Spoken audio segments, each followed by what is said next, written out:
Estamos de volta com mais um episódio da terceira temporada de Tokenization, um bate-papo sobre negócios e tokens. Eu sou Rodrigo de Almeida, CEO do Grupo Index e fundador da MapForest e Forest Token. E eu sou o Fernando Stricker, sócio da SHLO Advogados e co-founder da Forest Token. Bom, tudo bom, Fernandão? Tudo bem, e você, Rodrigo? Tudo jóia, tem que tomar cuidado porque hoje nós estamos aí com um ilustre convidado, estamos com outro Fernando Moreira, pessoa que eu tenho o prazer aí de dizer que é cofundador da Forest Token, um grande amigo que eu fiz nessa jornada. Seja muito bem-vindo, Fernando Moreira. Fala, Rodrigo. Fala, Fernando. Tudo bem? Primeiramente, assim, é um super prazer estar aqui com vocês, né? Só me apresentando rapidamente, né? Sou do mercado financeiro, fui CEO do HSBC Seguros no Brasil, fui CEO de empresas na China, de empresas no Canadá. Até pouco tempo era o principal responsável pelo varejo do banco Scotiabank, responsável por 28 países, né? E também pela área de seguros globalmente do Scotiabank. E tive a felicidade de conhecer o Rodrigo num jogo de golfe nosso lá atrás, né? E um dia, quando eu voltei para o Brasil, ele me chamou para conversar sobre seguros para a floresta. Mas, na verdade, o assunto não era esse, o assunto era sobre tokenização de florestas. É isso mesmo, Fernandão. Porra, longo tempo, estou te devendo um novo jogo de golfe, né? Preciso voltar a me concentrar e treinar, porque o cara é fera, daí fica complicado não fazer feio. Bom, pessoal, hoje a ideia, então, a gente trouxe o Fernando Moreira aqui para nos acompanhar, justamente para a gente falar um pouquinho, né, Stricker, falando um pouquinho sobre as questões do ponto de vista de investidor, porque eu vou chamar aqui, vou dividir Moreira e Stricker para ficar mais fácil para os nossos ouvintes.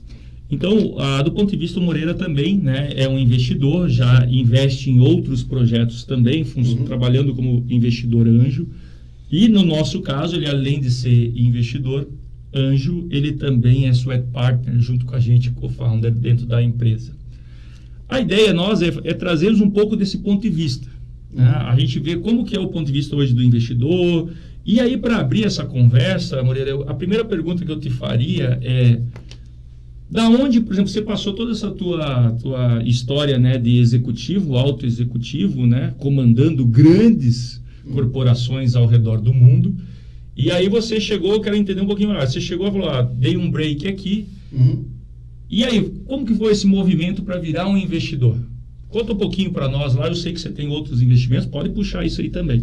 Não, na verdade é o seguinte, né, eu sempre tive uma paixão por empreendedorismo, né? Então, mesmo trabalhando como executivo em multinacionais, eu sempre trabalhei no lado empreendedor das empresas, ou abrindo novos negócios, ou fazendo a alavancagem desses negócios, né?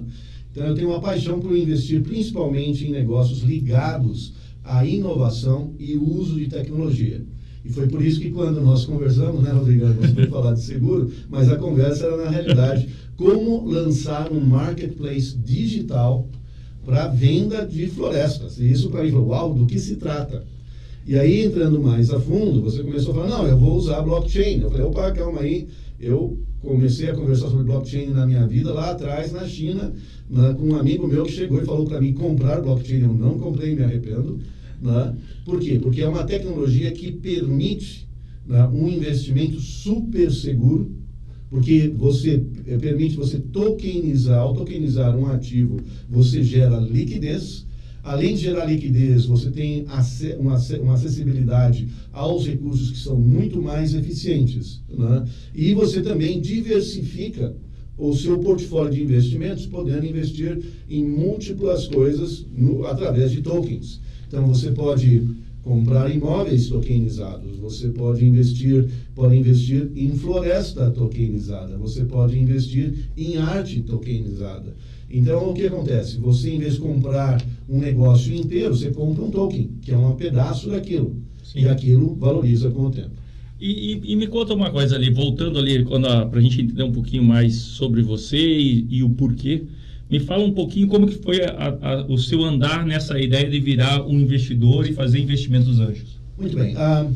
Primeiro, né, sempre foi parecido com a nossa história, né? Chega um amigo que quer discutir comigo, Fernando, eu estou pensando aqui num negócio, sabe que eu tenho uma habilidade de formular estrategicamente modelos de negócio usando tecnologia, a conversa começa E se o negócio é interessante, eu acabo investindo. Então, foi assim quando eu investi na 88i Seguradora Digital, que foi uma das primeiras do sandbox da SUSEP. Ela, na verdade, teve entre as 10 primeiras sandbox da SUSEP, está aí até hoje, e deve se transformar numa seguradora aí no próximo ano. Tem um outro investimento também na área de seguros, que é uma plataforma digital para corretores de seguros. E a decisão de investir está realmente relacionado com inovação no mercado, que permita, na verdade, você gerar crescimentos exponenciais. E o investimento em blockchain, a Forest Token é o primeiro ou já... É o primeiro. O primeiro investimento, assim, numa empresa que está usando tecnologia blockchain para o seu negócio. Lá no 88i, nós tínhamos uma proposta de usar blockchain, mas nós nunca, na verdade, fizemos o que nós estamos fazendo aqui na Forest Token. E o que você enxerga, por exemplo, para o empreendedor aqui, o nosso podcast ele é muito voltado para o empreendedor, para as pessoas que estão entrando no universo blockchain e pensando realmente em empreender. O que você enxerga para o mercado, para o futuro? Como que você consegue... o que você poderia dizer para o empreendedor? É esse o caminho mesmo? É uma grande janela para o futuro? Bom, eu vou dizer assim, primeiro, se você está querendo investir em tecnologia voltada para abrir um mercado num marketplace, o que a Forest Token quer fazer aqui é abrir um mercado de 250 bilhões de reais. Então, primeiro é o tamanho do mercado. Então, tem toda uma possibilidade de escalabilidade aqui, que foi o que eu enxerguei. Então, quando nós conversamos, você lembra que eu falei, me fala um pouco mais. Quando você me falou, Fernando, tem 10 milhões de hectares de floresta, mas nós precisamos de muito mais do que isso aí em 5 a 10 anos. Precisaria, assim, no mínimo 15 milhões, se possível 20 milhões de hectares. Eu falei, bom, tem um mercado aí que vai dobrar. Mas não só isso, como você falou, é um problema de liquidez, é um problema onde a indústria tem um problema de suprimento e o produtor florestal, o pequeno e o médio produtor, não tem acesso a recursos financeiros para fazer a expansão. E, naturalmente, a tokenização surgiu como uma grande oportunidade de você fazer o quê? Gerar liquidez para o mercado. Então, ou seja, o pequeno e o médio produtor poderiam passar a conseguir o capital necessário para produzir desde o dia 1 e não no 7º ano, ou depender apenas de financiamento bancário, que é caro. Então, eu diria que é um mercado que vai crescer muito. Você abre, na verdade, uma possibilidade de investir onde precisa de liquidez. Então, você tem essa grande vantagem. Foi por isso que eu decidi estar hoje nesse mercado. O Moreira, né, no caso. Eu queria tirar até uma dúvida aí que talvez os ouvintes nossos tenham. Olhando para a Forest Token, a tua visão externa que você estava, hoje você está dentro, mas você analisando o modelo de negócio da Forest Token, a tokenização, os movimentos de mercado rumo ao blockchain, a gente sabe que tem muita startup que usa muito buzzword para conseguir ter um movimento assim de, olha, eu estou no que o mercado quer ouvir. Então, a gente sabe que tem muita gente usando blockchain sem precisar usar blockchain, sem precisar tokenizar. O que fez, aqui, claro, você já trouxe um pouco isso de forma mais lateral, que eram as dores do mercado, que você viu que a tokenização ajudava muito, né? Mas o que fez você ver e acreditar na tokenização da floresta como um mecanismo, digamos, de sucesso? Bom, vamos falar o seguinte, né? Primeiro, vamos imaginar a dor do produtor, do dono da indústria ou de um fundo de investimento no mercado florestal, que são os 3 primeiros que nós estamos objetivando começar, e podemos chegar depois no mercado aberto, permitindo que qualquer pessoa invista em tokens florestais. Produtor, indústria e fundo. Vamos falar desses 3. Então, do ponto de vista do produtor, ele tem um problema, normalmente, do quê? Ele tem um problema de capital. Ele tem um problema de funding e de liquidez da floresta que ele está produzindo, porque ele só vai poder vender 7 anos depois no modelo tradicional. Então, ele tem que produzir, põe dinheiro na frente e só vai receber alguma coisa em 7 anos. Para a indústria, qual que é a dor dele? A dor dele primeiro, são 2. Ele é um problema de suprimento de madeira. Então, como é que ele garante que vai ter produção de madeira o suficiente para ele poder produzir celulose, papel ou outros produtos de madeira? Então a indústria tem assim, um problema de suprimento, e um outro problema para eles também é um problema de liquidez. Como é que ele, na verdade, gera fluxo de caixa, tá, com aquele produto de madeira que ele quer produzir, tá, a partir da madeira. E para o fundo é o seguinte: como é que eu, na verdade, faço movimentos financeiros que permitam eu gerar a rentabilidade e a segurança que eu vou ter lá na frente. A tokenização permite resolver as dores desses 3 elementos. Por quê? Para o produtor florestal, ele vai poder, na realidade, tokenizar a madeira dele e vender no mercado no dia 1, recebendo por um percentual que é tokenizável naquele ano, o dinheiro que permite ele, então, produzir e também viver. Para o produtor florestal, ele pode entrar no nosso marketplace e aí ver o que existe de disponibilidade de tokens no mercado, na área e na região dele, e fazer o plano florestal dele, adquirindo tokens que dão a ele o direito de fornecimento da madeira quando ele precisa, na hora que ele precisa, pelo valor que ele pagou ali. E ele pode ainda vender tokens para fundos, que comprando esses tokens dele, ele tem liquidez para fazer outros investimentos. Então ele não fica com um capital imobilizado como indústria. E para o fundo, naturalmente, ele coloca dinheiro na frente por um prêmio que ele vai receber lá adiante. Então, todo mundo, nos 3 grandes elementos, são favorecidos. E isso, naturalmente, gera para esses 3, né, uma coisa que não existia antes. Ou seja, você tem liquidez, você tem transparência e você tem a capacidade de monitorar o que está acontecendo com as florestas. O grande desafio de toda essa, né, eu acho que esse é um dos principais pontos que a gente vive, é criar uma nova forma, um formato para essa economia florestal. O que a gente está fazendo é estruturando, graças ao blockchain, sim, né, estruturando um novo formato, uma nova forma. E o principal de tudo, né, a gente consegue transformar, e esse que eu acho que é o grande desafio, a madeira em um commodity, né? A gente para de pensar em vender uma floresta e a gente passa a pensar em comercializar o volume de madeira a futuro. Né? Esse eu acho que é um dos grandes desafios que nós temos. E nisso tudo, né, agora perguntando aqui para o Stricker, né, eu vejo que como as coisas vão se encaixando, né, porque o real digital passa a ser uma grande oportunidade do ponto de vista legal, né, Stricker, pensando aí do ponto de vista para negócios que envolve a tokenização, aproveitando o gancho do nosso, como que isso pode também, do ponto de vista, para tranquilizar investidores, do ponto de vista legal? O que eu vejo, e até por isso eu fiz essa pergunta, Fernando, a partir da ótica do investidor, investir em projetos envolvendo blockchain, token, por que faz sentido, por que isso não é uma modinha, digamos assim, e por que vale a pena arriscar? Eu acho que o que você trouxe, Rodrigo, é o que só reforça ainda mais. A Real Digital está aí também, um projeto envolvendo blockchain, é o governo fazendo, o governo brasileiro, o Estado brasileiro fazendo, outros países copiando o Brasil, e a gente vendo que é uma tendência se confirmando, né? Não é mais uma tese de investimento arriscada, não é mais assim, a gente já conseguiu separar, eu acho que o mercado já está bem maduro para entender que Bitcoin é uma coisa que não tem nada a ver com um token de floresta, e que, acho que até criando um resumo do que o Fernando trouxe e você trouxe, Rodrigo, a gente vê que a tokenização faz sentido em projetos quando ela muda uma forma de transacionar e torna mais barata, traz benefícios e valor para quem está envolvido nesse mercado. Então, acho que o que a Forest Token tem de grande mérito, e graças aí a 50 anos do Grupo Index, né, de analisar esse mercado e estar dentro lá, o pé no barro, né, Rodrigo? Está lá dentro e vendo as dores das pessoas que transacionam nesse mercado.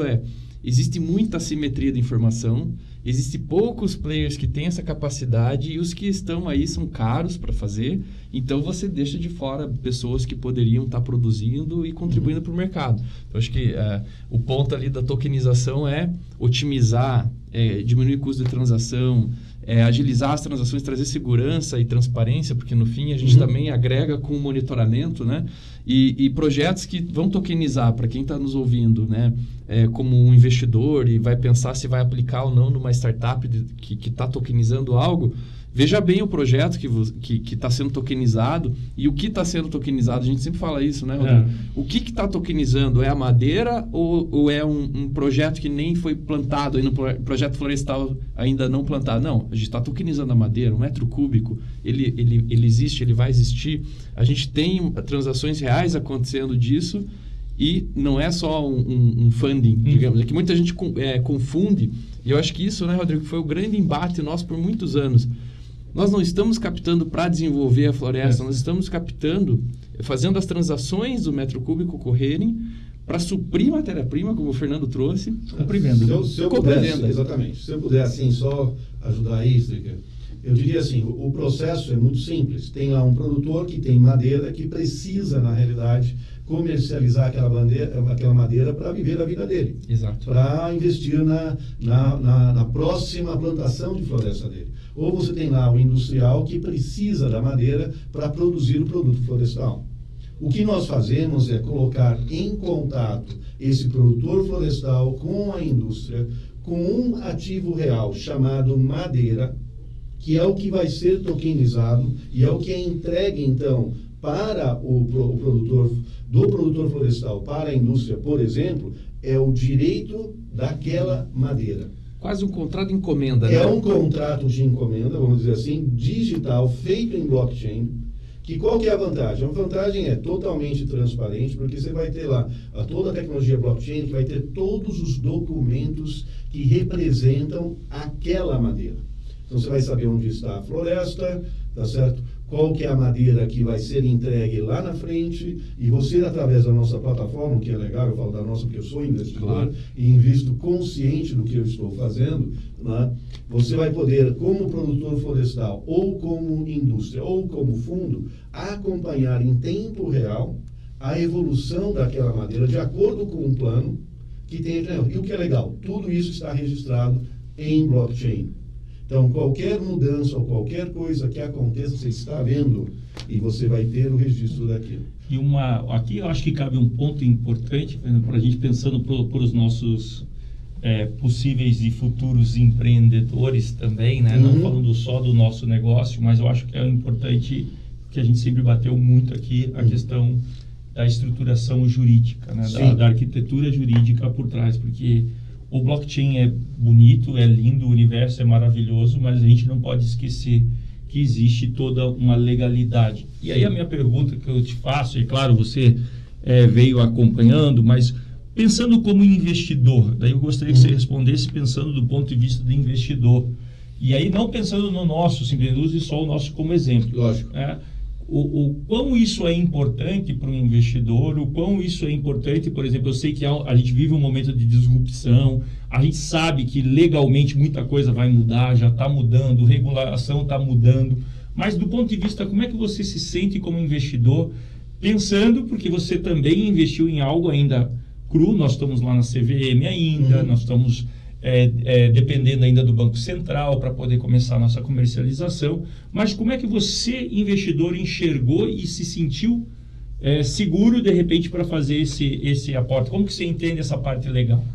Eu diria o seguinte, primeiro, você tem que conhecer quem são as pessoas por trás do investimento. Eu falo que o investimento é feito por gente, não é feito por um CNPJ.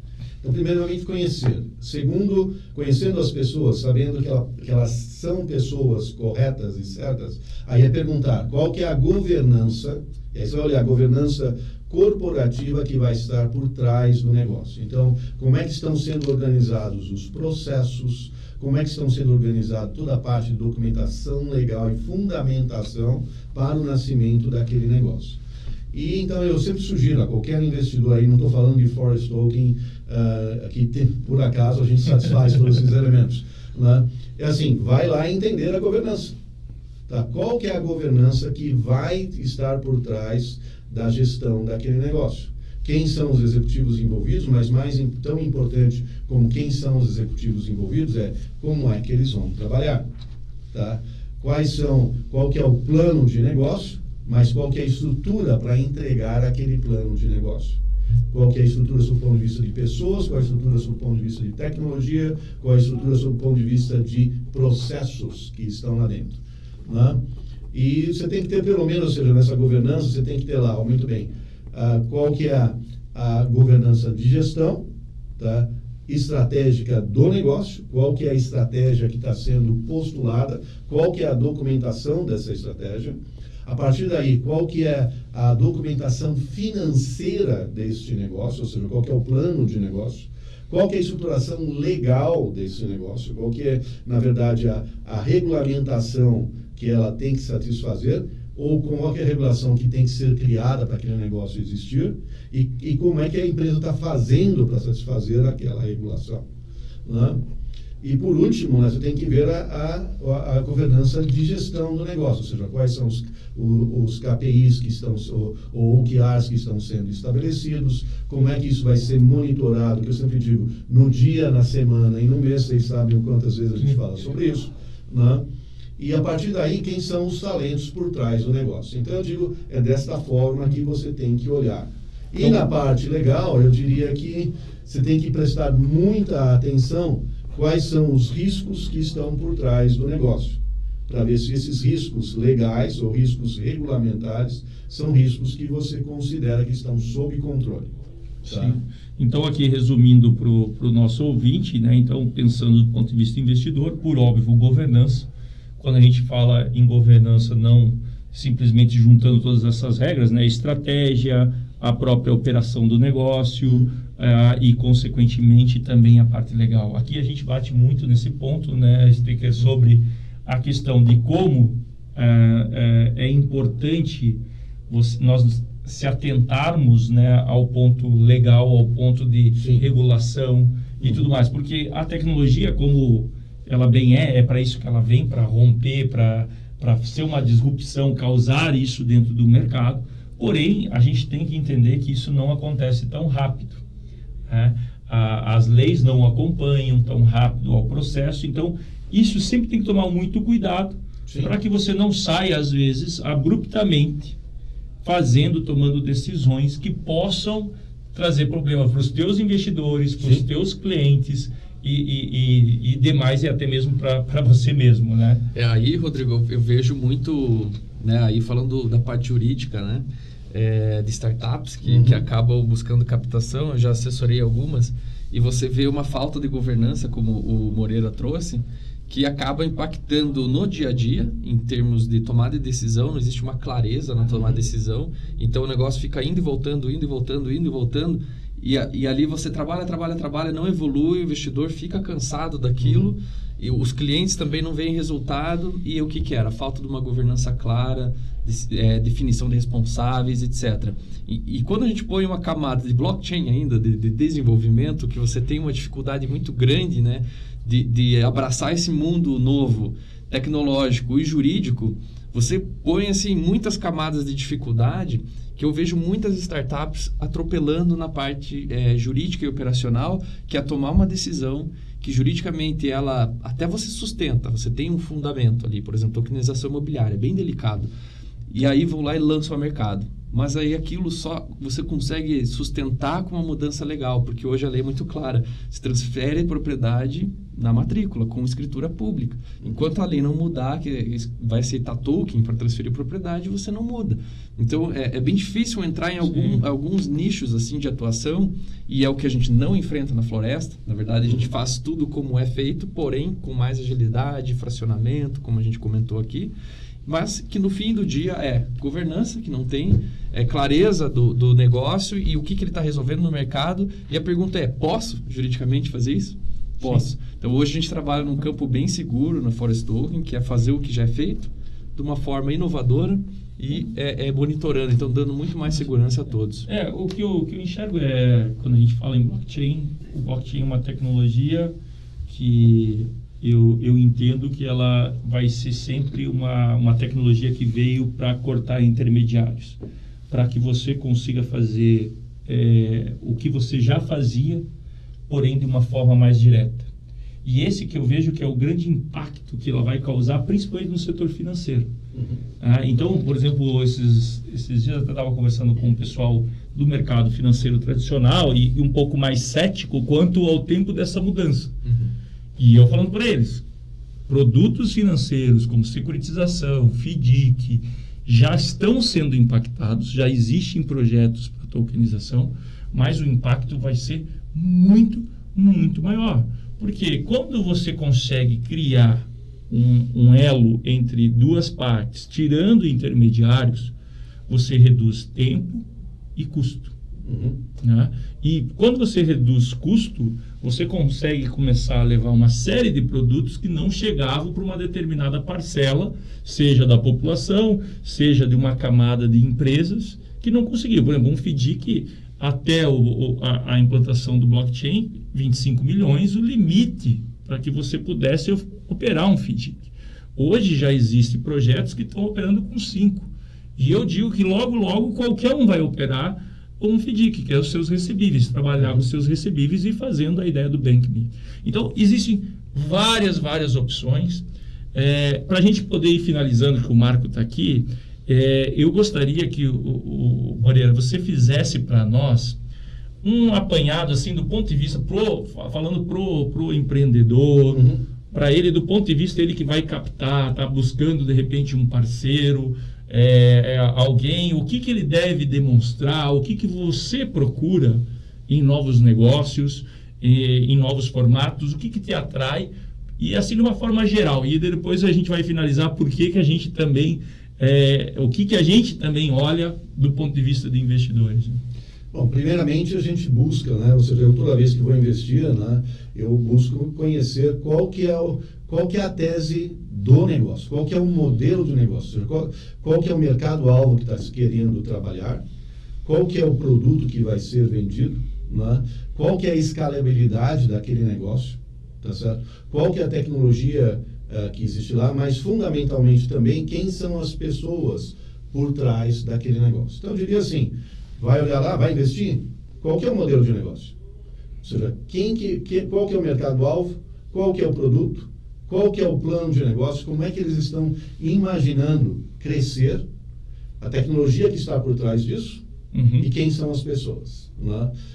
Visto isso daí, você tem que olhar também qual que é a governança, assim, como é que está estruturado e organizado, tem que fazer o seu due diligence, não basta passar pelo pitching phase. Então tem lá os caras, vou te dizer, são bons para falar da história. Você tem que ver se é capaz de fazer. E aí você tem que fazer o seu due diligence, ver então, deixa eu lá ver, deixa eu olhar então, me mostra, me faz uma demonstração do seu produto ou do seu serviço. Vai depender muito em que fase está o negócio, mas você vai ter que chegar e olhar. Se for uma fase super inicial, você vai ter que então, você vai correr mais risco. A vantagem é que você vai comprar mais barato. Se for numa fase pré-operacional, ele deve ter alguma coisa para te mostrar de como é que funciona. Se for numa fase operacional, o due diligence é mais fácil. Então, tem fases diferentes, mas, de novo, o importante é entender o modelo, a tecnologia, a governança e as pessoas. De forma geral, né, o que eu falo aqui para os empreendedores é conhecer muito bem seu negócio, entender muito bem o que você está propondo, entender sua capacidade. E o que eu digo, sempre pensando em quando se for atrair um investidor, principalmente nessa fase, que é a fase, vamos lá, de ideação, de pré-desenvolvimento e tudo mais, eu acho que mais importante até que o dinheiro, e dinheiro, claro, sempre é muito bem-vindo e muito importante, é você também escolher pessoas que vão poder agregar, né, mais do que o dinheiro. Né? Então, por exemplo, nós aqui na fase, a gente teve já algumas opções de poder trazer dinheiro e simplesmente o dinheiro vir e entrar aqui como uma forma. E a gente preferiu não aceitar esse recurso porque não agregava. E aí, por exemplo, depois você ter que lidar com um número maior de investidores, um número maior de pessoas quando o negócio se desenvolve, é complicado. E outra que existe é uma grande chance, e isso foi o que a gente vivenciou aqui, que é um aprendizado. Fazer um novo negócio, e isso não só como startup, eu já tive aí ao longo, criei empresas de sucesso, inclusive o próprio grupo Index, do zero, e algumas já vendi, outras estão em desenvolvimento, outras não deram certo. Isso me trouxe um aprendizado que é qual é a caminhada. E por melhor que você faça o teu business plan, o teu planejamento estratégico, por mais que você Faça um planejamento estratégico lindo dentro desse processo. O que vai te dizer o sucesso daquilo lá é o teu dia a dia e o quão você está comprometido com aquilo e, o mais importante de tudo, as pessoas que você envolve nesse negócio. É isso que vai fazer. Sejam como investidores, como colaboradores, as pessoas que você coloca em volta de você é o determinante do sucesso. Sozinho não vai fazer nada.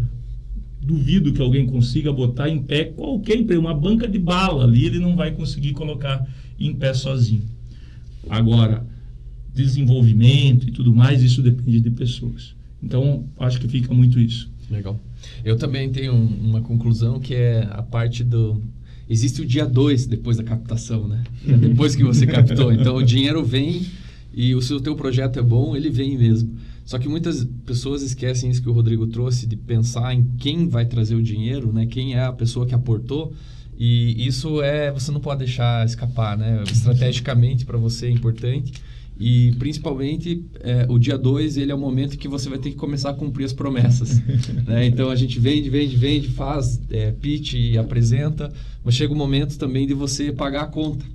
E eu acho que essa parte emocional é desgastante quando nem você acreditava muitas vezes no projeto ou vendia que acreditava e chegou o momento de acertar as contas com todo mundo e aquilo vai te corroendo, né? Então eu vi muitas startups quebrando por conta disso, porque aí chegou o momento, não existia uma estrutura suficiente, como acho que o Fernando trouxe aqui muito bem, questão das pessoas, da governança, de você ter uns insumos, que o insumo teu pode ser mente humana, né? E aí, você não tendo isso, o projeto não vai. Você tinha a ideação, mas você não tinha um preparo para executar. Então, eu acho que essa parte do lado jurídico, eu vejo que começa a dar problema e briga de contrato e, na verdade, foi vendido algo que não era entregável, né? Então, esse é o ponto que eu vejo para o lado do investidor para tomar cuidado. E não conhecendo tokenização, escute o nosso podcast e aprenda um pouquinho antes de investir. Principalmente a parte jurídica, eu recomendo para todos. Ideias boas todo mundo tem, mas conhecimento jurídico muito poucos têm.